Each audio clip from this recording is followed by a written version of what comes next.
Hello, welcome back to Severna. So in the last video we saw the initial phases of the Republic, from building out the roads to building out basic infrastructure. So we're at the point now where most of the money that we started with, the initial investment, 10 million rubles, has now been pretty much used up. So we will see the money does drop down to zero. So luckily we've just broken through with the oil refineries. I can expand these now using a construction industry, and now it is time to move on to food and retail goods. So food, clothing and fabric factory is constructed, and we can see there that it has a large storage space and a railway cargo station to distribute those products across the Republic.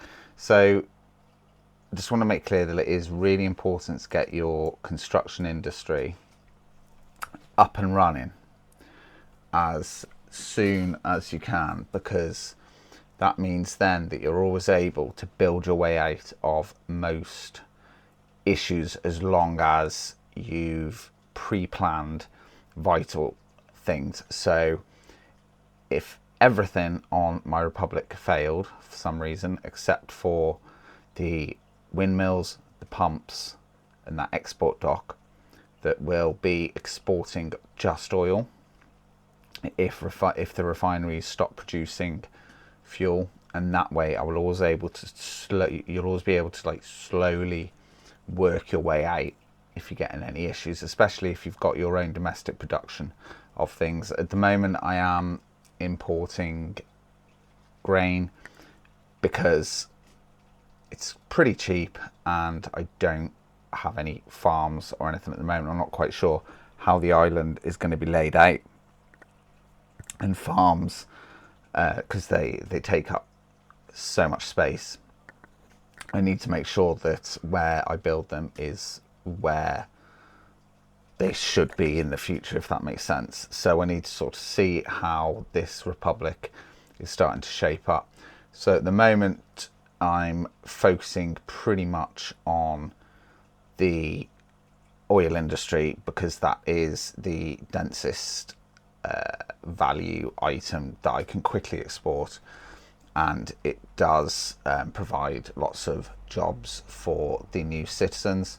So starting our first rail service now, which will bring all the passengers from the main station in the centre of Sector 1, between Sector 1 and Sector 2, to the refineries. So I can now just essentially, I've had to move the water supply there as it was getting a bit too built up around it. So with that station there and the connection to the central railway station, I'm basically able to just expand the refineries, because the workers will always be able to be transported there, and it's just perfect. So I can just keep on expanding these refineries until I've got a nice income and we've got a nice low employment level. But you don't want your employment level to go to zero, especially if you haven't got any construction jobs on at the moment, because when you do have construction jobs to do, those people aren't going to be there to help you build those things, unless you obviously go through and manually close down factories or reduce workers.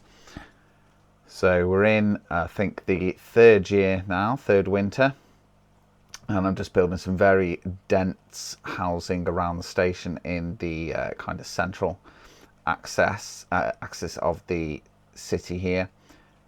The train station is nice and close nearby, and I think that station has space for about 4,000 passengers, so it's a very good sink for all of the workers, and the train there will keep on shuttling them backwards and forwards between the refineries and their homes, and also keeping the refinery, the train journey is mere minute, like seconds really, but that space from the refineries will help keep your citizens nice and healthy, and provide them with lots and lots of nice things to reward them for their hard work for getting Severna where it is today.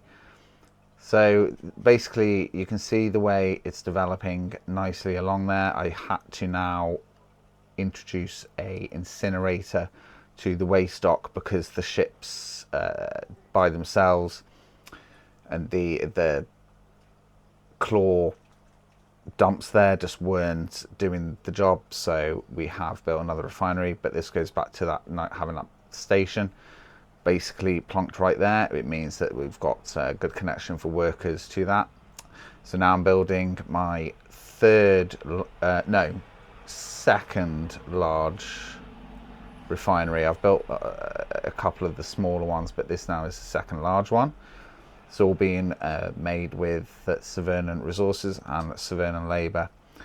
Asterix except steel and mechanical goods, and mechanical parts and electronic components. I am still importing those.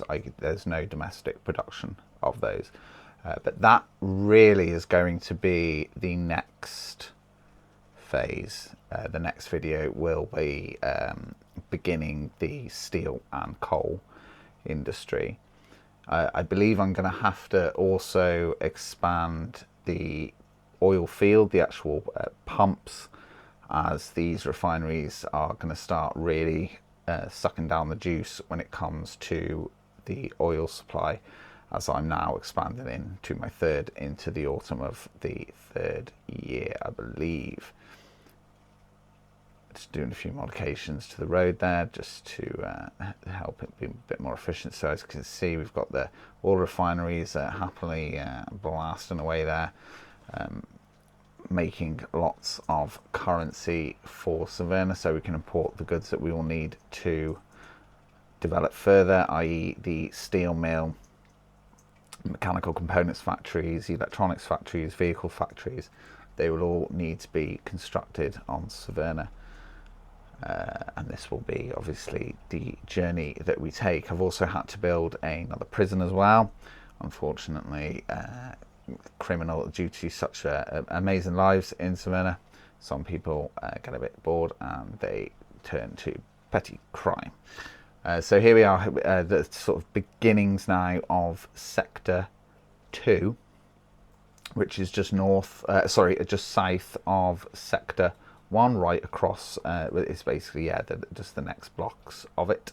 So in the next video I will show the development of this area from basic plans to new district. We have to connect up all new water systems, so every small 400 meter districts that I have all basically have their own water infrastructure and power infrastructure, almost not independent obviously of the production of those, but I don't have like daisy chaining together.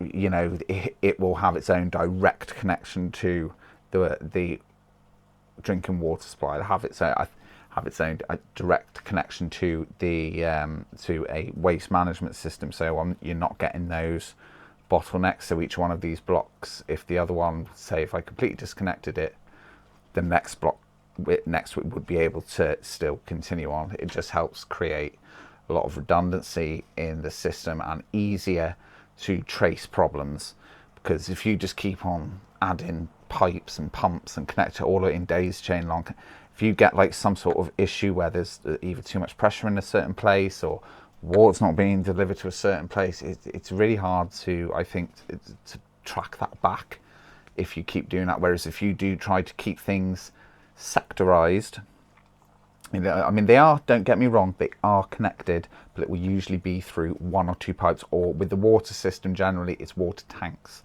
I will tend to link two areas together using a water tank, which will fill up if the one's got too much and deliver that to the other one, so it creates balance between them. But if I was to disconnect them both, they should both have their own connection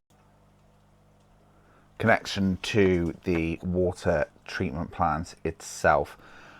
So I'm going to leave it there for this one. It's just a quick update to show you how it's going. I want to try and keep the momentum going with these videos, because I do tend to get a bit sidetracked and develop a bit too much, and then there's a lot to explain. I get lost in the way. So if you do want to see the way that my new Republic develops, and if there's any specific parts of what I do, how I design my Republics that you'd like to know, then please do ask a question in the section, in the comment section down below, and I will be able to respond to you, and I will make videos explaining those things, because this is just like a quick update. It's not, the video hasn't really been polished in any way. I just wanted to let you guys know that I am going to really try and keep up with the development here. So yeah, please do like and subscribe, and yeah, check you next time. Thank you. Bye bye.